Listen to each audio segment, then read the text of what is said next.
জুলাইয়ের বৈষম্য বিরোধী আন্দোলনের সাফল্যের ধারাবাহিকতায় বাংলাদেশের রাজনৈতিক প্রেক্ষাপটে আসছে বড় পরিবর্তন।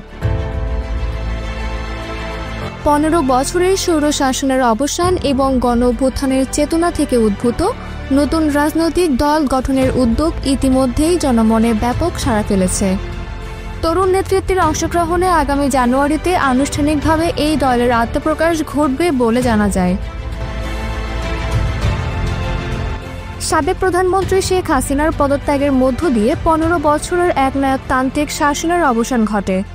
বর্তমানে দেশের ক্ষমতার ভার অন্তর্বর্তী সরকারের হাতে। এই সরকার জাতীয় নির্বাচনকে সামনে রেখে দেশের রাজনৈতিক ও প্রশাসনিক ব্যবস্থার সংস্কারে ব্যস্ত। বৈষম্য বিরোধী আন্দোলনের ধারাবাহিকতায় ছাত্র নেতৃত্ব ও জাতীয় নাগরিক কমিটির সমন্বয়ে গঠিত হচ্ছে একটি নতুন রাজনৈতিক দল। দলটির উদ্দেশ্য হবে গণ-অভ্যুত্থানের চেতনাকে ধারণ করে জনগণের মৌলিক অধিকার প্রতিষ্ঠার লক্ষ্যে কাজ করা। নতুন রাজনৈতিক শক্তির নেতৃত্বে থাকতে পারেন অন্তর্বর্তী সরকারের তথ্য ও সম্প্রচার মন্ত্রণালয়ের উপদেষ্টা নাহিদ ইসলাম। তবে এ বিষয়ে দায়িত্ব নেওয়ার আগে তাকে পদত্যাগ করতে হবে বলে জানা যায়।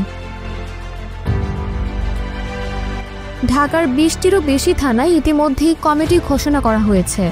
পাশাপাশি দেশের অন্যান্য জেলায় কমিটি গঠনের কাজ চলছে। জাতীয় নাগরিক কমিটির 56 সদস্যের কেন্দ্রীয় কমিটি নতুন দল গঠনে গুরুত্বপূর্ণ ভূমিকা পালন করছে। সুশীল সমাজের প্রতিনিধি, রাজনৈতিক বিশ্লেষক এবং গণ-অভ্যুত্থানের অংশগ্রহণকারীরা দলটির পেছনে সক্রিয় ভূমিকা পালন করছেন। নেতৃবৃন্দ জানিয়েছেন, এই নতুন রাজনৈতিক দল হবে তারুণ্য নির্ভর।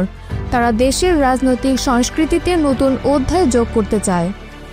বৈষম্যর অবসান এবং জনগণের মৌলিক অধিকার প্রতিষ্ঠা এই দলের প্রধান লক্ষ্য।